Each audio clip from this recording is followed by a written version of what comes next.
Hey guys, welcoming you all to my new video, and in this video we'll be discussing about the strategy for your history and civics. Whatever I am telling you today, it's very important. Okay, please listen to it carefully. Do not skip this video. You got 98 out of 100. Okay, 2 marks मेरे किस कारण से कटे हैं मुझे इतना भी याद नहीं है. आई गेस एमसीक्यू में मेरे कटे हैं 2 मार्क एंड बाकी मुझे सेक्शन बी में मतलब जो आपका क्वेश्चन आंसर्स वाला पार्ट होता है एंड अलॉन्ग विद मतलब सारे क्वेश्चन आंसर्स ही हैं. फिर एमसीक्यू के बाद तो सारे क्वेश्चन आंसर्स ही हैं. तो क्वेश्चन आंसर्स में तो मुझे फुल मिले हैं. ठीक है, and I be sharing a screen right now and just watch it carefully.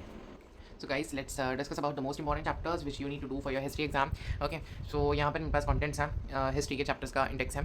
So पहले जो हमारे पास चैप्टर आता है first war of independence which is a very important chapter. इसका एक अलग क्वेश्चन बन के आता है सेक्शन बी में. मतलब आपका जो हिस्ट्री वाला पार्ट होता है उधर इसका एक अलग क्वेश्चन बन के आता है. ठीक है, तो if you are willing to do आप फर्स्ट वॉर ऑफ इंडिपेंडेंस को अच्छे से कर लो. एक सिंगल चैप्टर ही है, ज़्यादा बड़ा भी नहीं, ईजी चैप्टर है. तो इस फर्स्ट वॉर ऑफ इंडिपेंडेंस को अच्छे से कर लो. पूरा चैप्टर का एक सिंगल क्वेश्चन ही आता है. ठीक है, नेक्स्ट चैप्टर की रही बात. नेक्स्ट चैप्टर हमारे पास आते हैं growth of nationalism, first phase of the Indian national movement, second phase of the Indian national movement and Muslim league. तो ये 4 चैप्टर्स को हो सकता है ये लोग मिक्स करके क्वेश्चन बना दे, या हो सकता है इंडिविजुअली एक चैप्टर में से आपको एक सिंगल क्वेश्चन बना के दे दे, इंडिविजुअल क्वेश्चन बना के दे दे. जैसे कि 2025 में आपका जो क्वेश्चन नंबर मतलब जो फर्स्ट वॉर ऑफ इंडिपेंडेंस का तो एक सिंगल क्वेश्चन था, but first war of independence के बाद वाला जो क्वेश्चन था क्वेश्चन नंबर 7 जो था, क्वेश्चन नंबर 7 आपका था ग्रोथ ऑफ नेशनलिज्म वाले चैप्टर में से. तो ग्रोथ ऑफ नेशनलिज्म तो इस बार काफी कम चांसेस आने के, मतलब इन सेक्शन बी. ठीक है, तो इस बार आपको जो मेनली फोकस करना है वो है first phase of the Indian national movement पे एंड सेकंड फेज पे फोकस करना है, मुस्लिम लीग पे फोकस करना है. ठीक है, हो सकता है इन तीनों चैप्टर का मिक्स करके आ जाए, या हो सकता है कि आपका जो है इन तीनों चैप्टर में से कोई एक चैप्टर का क्वेश्चन बनकर आ जाए. नेक्स्ट अगर बात करें तो आता है हमारे पास mass phase of the Indian national movement. ठीक है, सो यहाँ पर जो है ना 6 चैप्टर से लास्ट में एक सिंगल यानी कि एक इंडिविजुअल क्वेश्चन आया था 6 चैप्टर में से.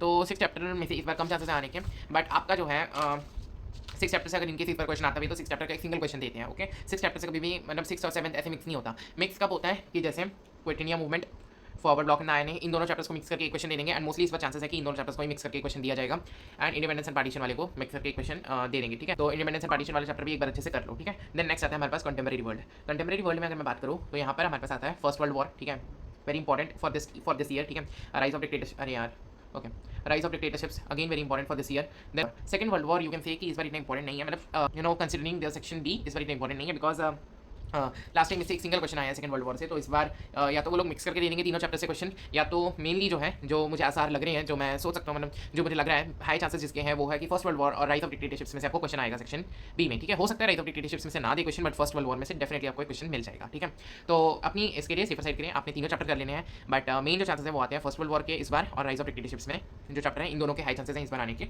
तो लेकिन ठीक है, फिर भी आप तीनों चैप्टर्स अच्छे से करोगे. देन नेक्स्ट आता है हमारे पास United Nations, major agencies of the United Nations and non align movement. ठीक है, तो इधर जो है ना इधर आपका क्या है कि इन दोनों चैप्टर्स में से यानी कि 13 एंड 14 चैप्टर में से इन दोनों चैप्टर्स में से जो है आपको ऑलमोस्ट हमेशा क्वेश्चन दिखता है. ठीक है, हमेशा ही इन दोनों चैप्टर्स में से आपको क्वेश्चन आएगा, बट स्टिल जो है नॉन अलाइन मूवमेंट वाला जो लास्ट चैप्टर है, ठीक है, इसको भी करके जाना है बिकॉज लास्ट टाइम 2025 में ये क्वेश्चन नंबर 10 में नहीं आया था, जो कि मतलब ये यूनाइटेड नेशंस वाला क्वेश्चन होता है, ये वाला पार्ट क्वेश्चन नंबर 10 में नहीं आया था. इसलिए नॉन अलाइन मूवमेंट भी आपको अच्छे से करना है इस बार, क्योंकि इस बार इसके भी बहुत ज़्यादा चांसेस है कि आपको जो है ये आए इस बार आपके 2026 के पेपर में नॉन अलाइन मूवमेंट. ओके, आपको क्वेश्चन 10 में दिख जाए इस बार. तो हो सकता है इन तीनों का मिक्स क्वेश्चन बन जाए. ठीक है, वैसे तो मिक्सड ही बनता है. ठीक है, या हो सकता है यही 2 चैप्टर्स हैं आपको इस बार, बट जो हाई चांसेस है वो है नॉन अलाइन मूवमेंट भी इस बार आएगा. तो ये तीनों चैप्टर्स अच्छे से कर लेना है, इनका क्वेश्चन भी बन जाता है एक. तो अब बात करें मार्क्स डिस्ट्रीब्यूशन की. मार्क्स डिस्ट्रीब्यूशन कैसा होता है, तो फर्स्ट वॉर ऑफ इंडिपेंडेंस वाला जो चैप्टर है इसमें से आपको 10 मार्क्स का क्वेश्चन आता है. ठीक है, कलर मैं कोई और यूज़ करता हूँ या सो इन दोनों इस फर्स्ट चैप्टर से आपको 10 मार्क्स का क्वेश्चन आता है. ठीक है, देन इन चारों चैप्टर को मिला के हो सकता है इसमें से कोई एक चैप्टर का कोई क्वेश्चन आए, लेकिन इन चारों चैप्टर को अगर देखा जाए हो सकता है मिक्स करके दे दे, हो सकता है इन चारों चैप्टर्स में से कोई एक चैप्टर से इंडिविजुअल क्वेश्चन आए. तो जो भी आएगा इन ये 4 चैप्टर मतलब मेनली आपके 10 मार्क्स ही फॉर्म करते हैं, उससे ज़्यादा फॉर्म नहीं करते हैं. देन मास फेज में मिला के मास फेज का सिर्फ एक क्वेश्चन आता है तो ओवरऑल वो भी 10 मार्क का आता है. ठीक है, हो सकता है महात्मा गांधी नेशनल मूवमेंट एक इंडिविजुअल चैप्टर में से सिंगल क्वेश्चन दे दिया जाए, या हो सकता है 7 और 8 और 9 को मिक्स करके दिया जाए, या हो सकता है 9th का एक इंडिविजुअल क्वेश्चन आ जाए, बट 7 और 8 को मिक्स करके दिया जाएगा अगर दिया उन लोगों ने तो. देन नेक्स्ट आता है कंटेम्प्रेरी वर्ल्ड. तो यहाँ पर 10th chapter, 11th chapter and 12th chapter. ठीक है, इन तीनों को मिला के आपका 10 मार्क का बनता है question. Then again United Nations वाला chapter, major agencies of the United Nation and non align movement, इनका भी आपका इन तीनों को मिला के आपका फिर से 10 मार्क का क्वेश्चन बनता है. ठीक है, और ये जो ये वाले 20 मार्क्स है ये तो कन्फर्म आते हैं आपके पेपर में. ठीक है, तो मैं कहूँगा कि फर्स्ट ऑफ इंडिपेंडेंस वाला चैप्टर अच्छे से कर लो. देन नेक्स्ट आपका जो है कंटेम्प्रेरी वर्ल्ड वाला यूनिट अच्छे से कर लो, तो आपके 30 मार्क्स तो यहीं पर निपट जाते हैं. ठीक है, एंड सेफर साइड के लिए आप इन 4 चैप्टर्स को कर सकते हो, या आप ये वाले चैप्टर्स को कर सकते हो बिकॉज ये वाले इंपॉर्टेंट मतलब इन द सेंस कहने का ये शॉर्ट चैप्टर्स भी हैं, इंपॉर्टेंट भी है, तो ये वाला मास फेज वाला यूनिट कर सकते हो. ठीक है, बाकी शॉर्ट आंसर्स करें तो आपको हर एक चैप्टर से करने ही करने हैं, बट डिटेल में जो करने हैं I would actually suggest you कि फर्स्ट वॉर ऑफ इंडिपेंडेंस वाला कर लो. ठीक है, एंड कंटेम्प्रेरी वर्ल्ड पूरा यूनिट कर लो. ठीक है, ये बहुत इंपॉर्टेंट है. तो इन सारे चैप्टर्स को कर लो. टोटल आपको 7 चैप्टर्स करने पड़ेंगे आपके सेक्शन बी के लिए, हिस्ट्री वाले पार्ट के लिए 30 मार्क्स के आपको टोटल 7 चैप्टर्स करने हैं. तो it's easy as compare to including more and more chapters right now. ठीक है, क्योंकि मैंने भी वही चीज़ की थी, फर्स्ट वॉर ऑफ इंडिपेंडेंस किया था मैंने एक क्वेश्चन और साथ में कंटेम्प्रेरी वर्ल्ड सारा कर लिया था. And that's your bill. ठीक है, नेक्स्ट आपकी बिल है कि आपको जो भी चैप्टर करना है वो आप कर सकते हो. हमारे पास आते हैं सेक्शन बी सिविक्स का जो होता है, इसमें हमारे पास आता है सबसे पहले union parliament. Okay, 5 chapter total civics में. ओके, बट यहाँ यूनिट्स हैं. जैसे फर्स्ट यूनिट आपका आता है यूनियन लेजिस्लेचर का, सेकंड यूनिट आता है यूनियन एग्जीक्यूटिव का, एंड थर्ड यूनिट आता है यूनियन जुडिशरी का। ओके, क्वेश्चन कैसे आता है, ठीक है। तो क्वेश्चन आता है एक इंडिविजुअल चैप्टर यूनियन पार्लियामेंट में से एक क्वेश्चन आता है 10 मार्क्स का। यूनियन एग्जीक्यूटिव के ये दोनों चैप्टर्स को मिलाकर, ठीक है, इन दोनों चैप्टर्स को मिला के एक क्वेश्चन आता है 10 मार्क्स का। देन जुडिशरी में इन दोनों चैप्टर्स को मिला के एक क्वेश्चन आता है 10 मार्क्स का। तो ये डिस्ट्रीब्यूशन है, मार्क्स डिस्ट्रीब्यूशन कैसे होती है आपके हिस्ट्री के सिविक्स के पेपर में। अब बात करें कि कौन से चैप्टर्स आपने अटेम्प्ट करने हैं या कौन सा इंपॉर्टेंट है, तो मेरी मानो तो यूनियन पार्लियामेंट कर लो। यूनियन पार्लियामेंट में से आपको एक 10 मार्क का क्वेश्चन मिल जाता है, तो यूनियन पार्लियामेंट कर लो in case if you want, ठीक है। बट अगर वो स्टिल आपको अगर वो कंफ्यूजिंग लग रहा है तो आई वुड से कि आपको ये अपने विल के अपने अकॉर्डिंग आप कोई भी चैप्टर चूज कर सकते हो, बट आपको कोई 2 यूनिट करने हैं आपके सेक्शन मतलब सिविक्स वाले सेक्शन के लिए आपको कोई 2 यूनिट करनी है अच्छे तरीके से, ठीक है।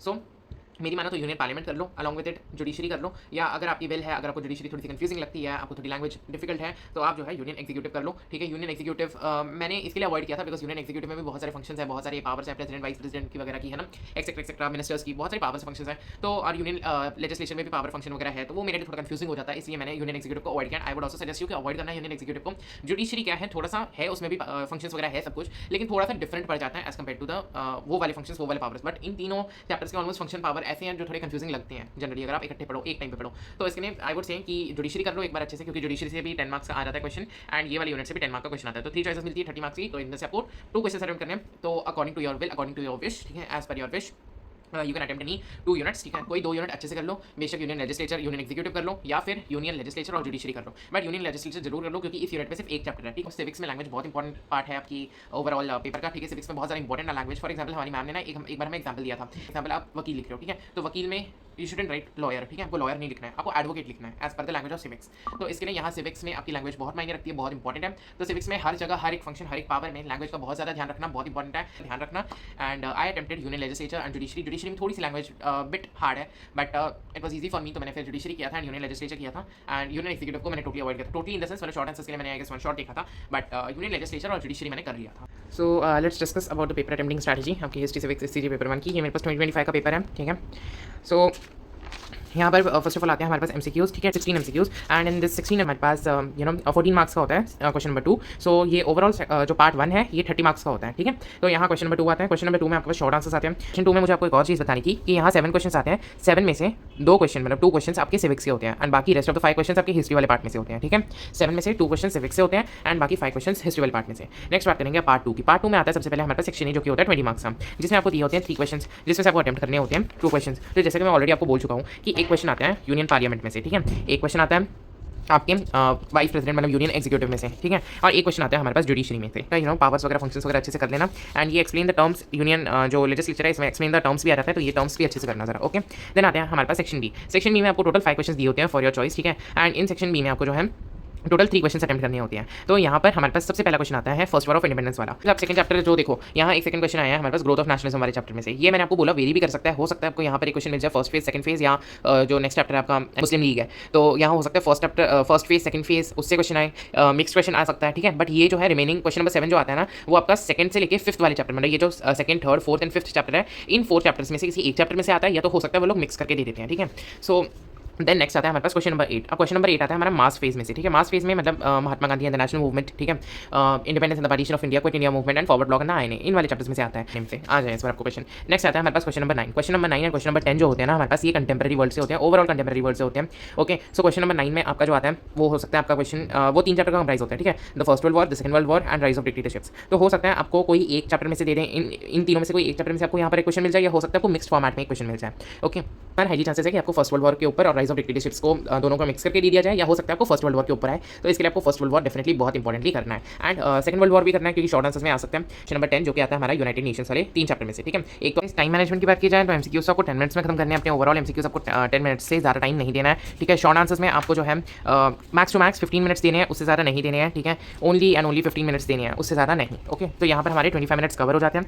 एंड अब हमारे पास ये आता है पार्ट 2। पार्ट 2 में सेक्शन ए में आपके 2 क्वेश्चन आपको अटेम्प्ट करने होते हैं, तो इन दोनों क्वेश्चन को आपको मिला के जो है 10 to 12 मिनट्स पकड़ लो एक क्वेश्चन को, क्योंकि यार हिस्ट्री का पेपर है, यहाँ एक क्वेश्चन 10 मिनट्स होने में टाइम लगता है सिविक्स का स्पेशली, ठीक है। तो पकड़ लो कि 10 to 12 मिनट्स हर एक मतलब ईच क्वेश्चन को पकड़ लो अगर सिविक्स में, तो आपका 24 मिनट्स तक इधर जाएगा, मतलब हाफ आवर आप सिविक्स को ऑलमोस्ट देना। हाफ आवर से वैसे तो कोशिश करना कि कम ही दो, लेकिन स्टिल अगर आपको लग जाए तो हाफ आवर आप दे सकते हो। तो हाफ आवर यानी कि 30 मिनट्स प्लस 25 मिनट्स, हमारे पास 55 मिनट्स हो गए, एंड अब बचे हमारे 3 क्वेश्चन, ठीक है। अब हमारे पास है total 65 minutes, okay. And in 65 minutes में हमको लास्ट के 15 मिनट्स हमारे लिए रिविजन के लिए भी बचाने हैं। तो इसके लिए अब हमारे पास ऑलमोस्ट बचे हैं 50 मिनट्स। अब इन 50 मिनट्स में से आपको क्वेश्चन नंबर 6 को ऑलमोस्ट लाइक 15 मिनट्स दे दो, ठीक है। क्वेश्चन नंबर 7 को 15 मिनट्स दे दो, मतलब 3 क्वेश्चन है ना, तो ईच क्वेश्चन को आप 15 मिनट्स दे सकते हो यहाँ पर, ठीक है। तो अगर ईच क्वेश्चन को आप 15 टू 16 17 मिनट्स तक भी देते हो तो still you can cover them in 50 minutes, ठीक है। 15 मिनट्स आपके पास बच जाते हैं आपके रिविजन के लिए। सो गाइस नेक्स्ट बात आती है कि हमें लास्ट के 15 मिनट्स में क्या क्या चीज़ें करनी है। लास्ट के 15 मिनट्स में आपको जो है आपके आंसर्स में कीवर्ड्स को अंडरलाइन करना है। अंडरलाइन करना एक एग्जामिनर पर बहुत ही अच्छा इंपैक्ट डालता है, तो प्लीज़ कीवर्ड्स अंडरलाइन करना बिल्कुल भी मत भूलना। आप साथ साथ में रिवाइज करना, साथ साथ में कीवर्ड्स अंडरलाइन करना। तो कीवर्ड्स अंडरलाइन करके आना, एंड इतना सफिशिएंट टाइम होता है कि आप सारे क्वेश्चन में कीवर्ड्स अंडरलाइन कर सकते हो ऑलमोस्ट, ठीक है। तो कीवर्ड्स को अंडरलाइन करके आना।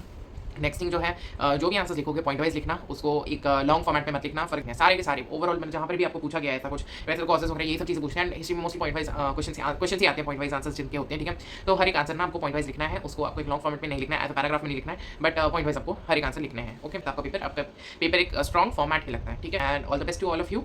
कुछ भी डाउट रहेगा please ask me if any doubt, in case if you need any assistance, I am always here for you.